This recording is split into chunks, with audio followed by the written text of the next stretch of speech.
The UN head is warning about a coming war in Lebanon. A coming war? Where has he been for a whole year? UN Secretary General Guterres said, "We are on the verge of an all-out war in Lebanon."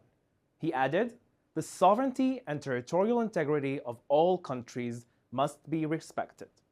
Hezbollah, Iran's terror army in Lebanon, declared war against Israel on October 8th of 2023. Hezbollah has fired 13,000 Iranian rockets, missiles, and drones at Israel's people daily for a year. Isn't that a violation of Israel's sovereignty and territorial integrity? 60,000 people ran for their lives as Hezbollah rained fire on their homes. The UN Secretary General's words are worse than hollow. The UN's own troops, UNIFIL, are supposed to have prevented Hezbollah from using southern Lebanon to attack Israel's people, even using force. That's according to the UN's own Secretary Council resolutions. Instead, they allowed Hezbollah to come right up to the border. And now, as Israel finally acts to remove Hezbollah, what UNIFIL was supposed to do, UNIFIL's Irish component is refusing to leave. UNIFIL is actually trying to protect Hezbollah. Just yesterday, Israel eliminated 2 more Hezbollah commanders. One, in the village of Hula, opposite Israel's border, was responsible for hundreds of missiles and anti-tank missiles attacks towards the Galilee. Another, in the hills along the border, was behind guided anti-tank missiles into homes in Israel. Neither of them, nor their weapons, should have been there at all. They were there because the UN didn't do its job. The UN, Secretary General, and UNIFIL didn't act to prevent a war. Now, Israel will not allow them to stop it from ending a war. Do you know who else wants Hezbollah disarmed and out of southern Lebanon? The people of Lebanon, my people. UN Secretary Resolution 1701 says southern Lebanon should be free of Hezbollah. But Lebanese are increasingly talking about another UN resolution, 1559. This resolution said that Hezbollah must be entirely disarmed and that Lebanon's military must instead be in control. Neither resolutions had been enforced. Many people don't realize that Lebanon used to have many armed groups. There were Druze, Christian, Sunni, and Shia militias, each with their own weapons and troops. All of the groups disarmed except Hezbollah. Hezbollah is still holding guns after everyone else in Lebanon put down theirs.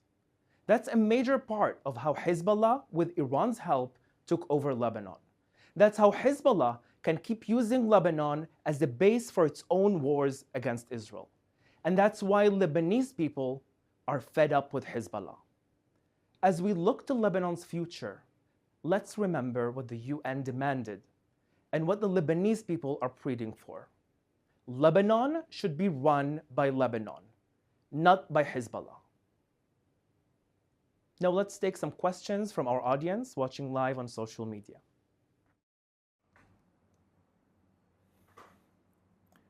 Thank you, Jonathan. Our first question comes from Shai on Instagram Live. Who are the groups opposing Hezbollah in Lebanon, and why do they oppose them? Thank you very much, Shai, for the question. In order to understand Lebanon, you need to understand that Lebanon is built out of few fractions.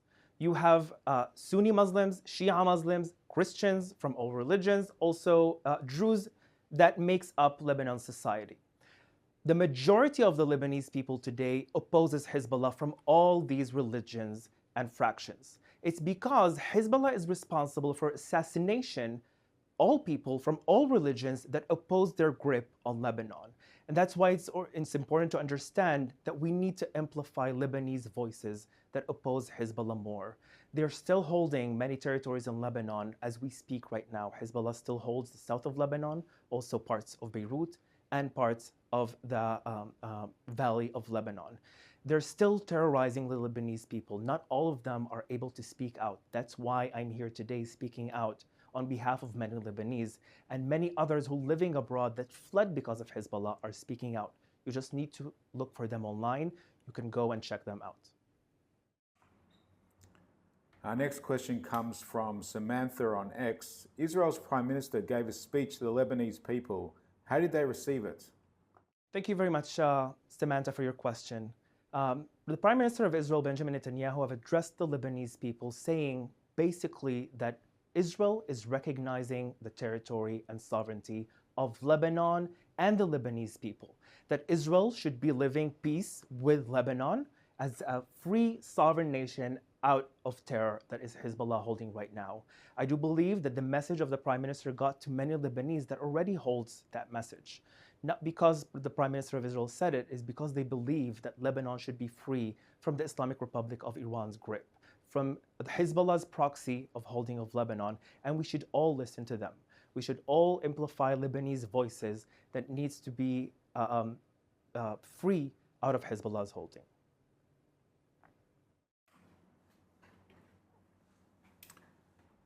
Vegan Loris asks on X, why does the IDF not take out Iran's nuclear program as a matter of urgency?